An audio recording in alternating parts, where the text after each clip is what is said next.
वालेकुम अस्सलाम and good morning Pakistan. Good morning Pakistan. ये वैसे गुड मॉर्निंग कब आएगी पाकिस्तान में? इतने बुरे हालात चल रहे हैं, ये हम लोग असल में कब कह सकते हैं गुड मॉर्निंग पाकिस्तान? इतने अच्छे हालात हो जाए पाकिस्तान में।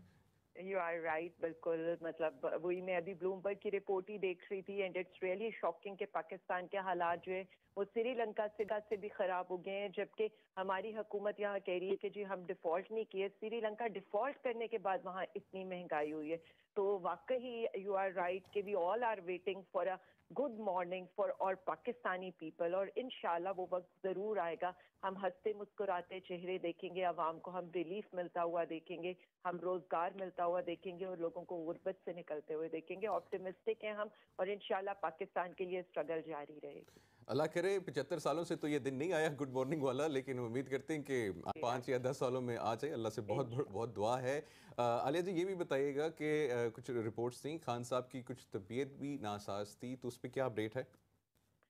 सबसे पहले तो मैं आपको बताऊं कि ये इस हुकूमत को, और सबसे ज्यादा तो मेरी चीफ जस्टिस ऑफ पाकिस्तान से ये रिक्वेस्ट है कि आपने एक बंदे के ऊपर तकरीबन कोई 147 केसेस हैं, जिसमें से 121 केसेस की हमने डिटेल्स जो हैं वो कल लाहौर हाई कोर्ट के सामने भी रखी हैं। और अंदाजा ये करें कि उनमें ना कोई करप्शन का केस है, ना कोई मनी लॉन्ड्रिंग का केस है, ना कोई किकबैक्स का केस है जी। कहीं पर दहशतगर्दी के मुकदमे डाले हुए हैं, और वो भी ये है कि वहां पर एक प्रोटेस्ट हुआ था, उस प्रोटेस्ट के अंदर खान साहब को नामजद कर दिया गया। या यहाँ पर बगावत और गद्दारी, ब्लास्फेमी और इस तरह के मुकदमे उन पर कायम है कि जी तो इन्हें IMF हो गई, तो इन्हें जज हो गई, तो इन्हें मिनरल वाटर हो गई।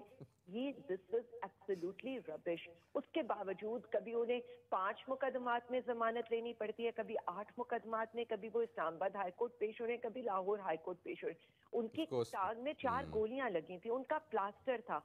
हमने रिक्वेस्ट ये की थी कि जब उन पे कत्ल का जो मुजरिम और मुलजिम है उसको वीडियो लिंक की इजाजत दी गई है, तो हम हर मुकदमे में पेश होंगे, चाहे वो बोगस मुकदमा हो, लेकिन खान साहब पेश होंगे। उन्हें सिर्फ इतनी इजाजत दें, उनकी बीमारी की वजह से या उनको जो लाइफ थ्रेट्स हैं वही हुआ कि कल के बाद जो है उनकी टांग में सोजन आ गई, जिसकी वजह से उनको दोबारा शौकत खानम जाना पड़ा। देखिए, हमें अपने लीडर की कदर करनी चाहिए, क्योंकि वो खान साहब पाकिस्तान की इंश्योरेंस पॉलिसी है। इंशाल्लाह उनके हौसले भी बुलंद हैं, उनके बिल्कुल प्लेटलेट्स नहीं गिरेंगे, वो कभी व्हील चेयर के ऊपर इस तरह से नहीं आएंगे, और ना वो मुल्क से भागेंगे, चाहे उन्हें लाइफ थ्रेट्स हो या गोलियां लग जाए। अच्छा आलिया जी, लास्टली ये बताइए कि ये जो मुकदमे हो रहे हैं, आपको लगता है कि ये बदला लिया जा रहा है पाकिस्तान तरीके इंसाफ से या खान साहब से? क्योंकि PTI ने अपने दौर में भी काफ़ी मुकदमात किए थे। राना सनाउल्लाह की बात करती हैं, उनके ऊपर फेक ड्रग केसेस जो बनाए गए थे। आपको लगता है ये एक टिट फॉर टैट हो रहा है इस वक्त सिचुएशन? देखिए, उस सिचुएशन को और इस सिचुएशन को हम बिल्कुल कंपेयर नहीं कर सकते हैं, क्योंकि वो पहली बात, हमने जो केसेस बनाए थे, ये वाला केस जिसने बनाया था वो ANF है, और ANF इस वक्त राना सनाउल्लाह के अंडर है। पहले जिन लोगों ने बयानात दिए थे वो भी ANF के थे, और बाद में जो लोग बयानात से मुकर गए वो भी ANF के थे। तो इनके मातहत अदारा है, दे शुड आस्क देम। और ये तो 1.5 साल अदालत में पेश ही नहीं हुए, इन पे तो फर्द जुर्म लगी ही नहीं। अब आ जाए जो बाकी केसेस इन दोनों पार्टियों ने जो आज हुकूमत में मिलकर बैठी हुई हैं, कुछ जरदारी साहब ने पेट फाड़ना था और दूसरे साहब ने उन्हें लड़काना कि सड़कों पर घसीटना था, इन दोनों ने मिल मिलाकर एक दूसरे पर बनाए थे। हमने जो केस बनाया था वो 24 अरब की मनी लॉन्ड्रिंग का केस था, जिसके अंदर फर्द जुर्म लगने वाले दिन माशाल्लाह से ओथ दिलवा दिया गया था वजीर आजम का। मैं अब भी बता रही हूँ, आप ये रात को देखें, रात को आधी रात को पता ये चलता है कि मुराद सईद के खिलाफ मालाकंड और जरगई से लेवीज ऑपरेशन की तैयारियां की जा रही हैं, जबकि जो हैंडलर थे, जो पहले भी जो खान साहब के ऊपर मजहबी मुनाफिकत का जिन्होंने एक पूरी कैंपेन स्टार्ट की थी, वही हैंडलर्स इस वक्त मुराद सईद के खिलाफ ये बयानियां बनाने की कोशिश करें कि ये फॉल्स फ्लैग ऑपरेशन होगा, और खुदा ना ख्वास्ता अगर कुछ हुआ तो जिम्मेदार PTI की क़यादत होगी।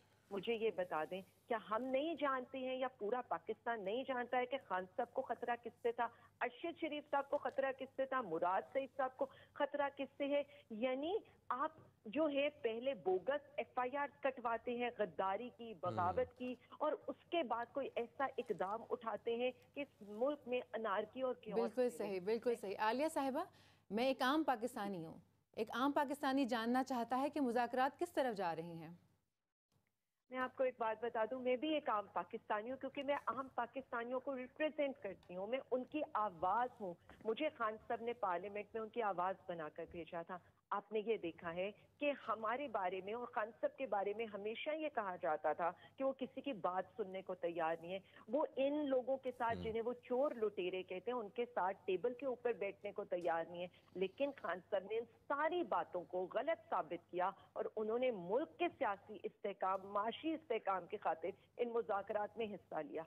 अब आप ये देखें दूसरी तरफ से बात क्या की जा रही है, यानी सागदार साहब रात को आते हैं, वो कहते हैं जी 2 पॉइंट के ऊपर हमारा इत्तफाक हो गया, बाकी और हम उम्मीद करते हैं कि जो पाकिस्तान के आगे हालात हैं वो बेहतरी की तरफ जो हैं। बहुत बहुत शुक्रिया आलिया हमजा, आपने हमें ज्वाइन किया सुबह की सोच में।